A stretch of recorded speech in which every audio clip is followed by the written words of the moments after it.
everyone, honorable teachers, dear friend and my all classmates. आज मैं आप सभी के समक्ष एक ऐसे टॉपिक पर बात करने जा रही हूँ जो कि एक स्लोगन ही नहीं बल्कि एक बेटर सोसाइटी का सपना है। बेटी बचाओ बेटी पढ़ाओ।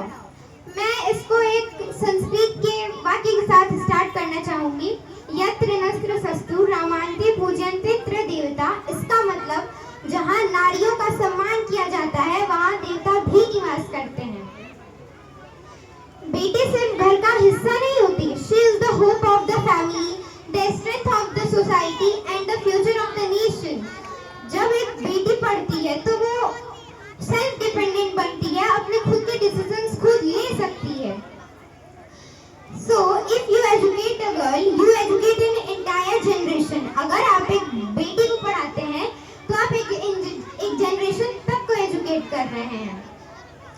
वो पढ़ेगी, she can discover things, she can be doctor, वो डॉक्टर बन सकती है, इंजीनियर, पायलट और कितनी सारी चीजें कर सकती है। हमें अपनी लड़कियों से ये नहीं बोलना चाहिए कि you cannot do this, you have to say you can do this, क्योंकि हर लड़की के अंदर कुछ करने की इच्छा होती है। She have the courage to do। और एजुकेशन मतलब सिर्फ एग्जाम पास या फिर पढ़ना या फिर एग्जाम्स क्लियर करना नहीं होता।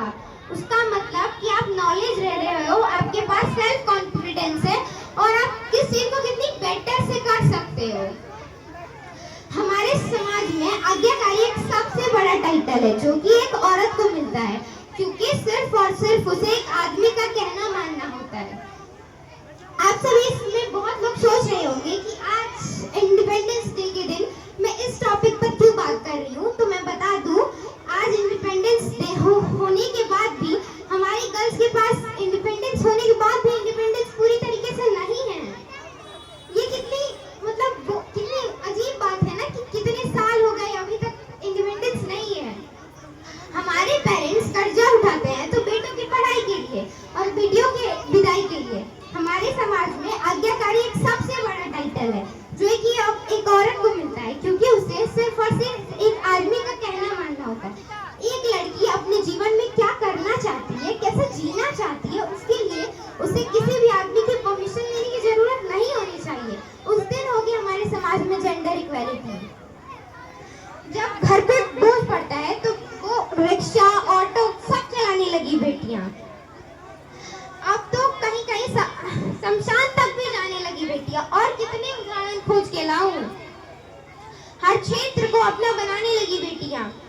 हाँ, और कुछ बातें हैं जो लड़कियों से कहनी है। पता नहीं जिंदगी के किस मोड़ पर काम आ जाए। हर दिन कोई एक नया किस्सा लेके आएगा, तुम्हें एक नई बात कह के जाएगा। तुम लड़की हो, इतनी जोर से मत हंसो, बाहर जा रही हो, थोड़ा तो मेकअप करो।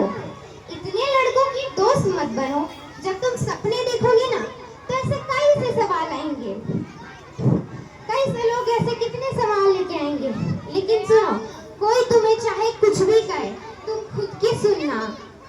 कभी लगे कि दुनिया के सारे इल्जाम लगाए, पाबंदियां सारे सही हैं, फिर भी तुम अपने सपनों को चुनना। तुम अबला नहीं, रानी नहीं, अप्सरा हो। खुद के उसूल बनाओ और उस पर काम करो।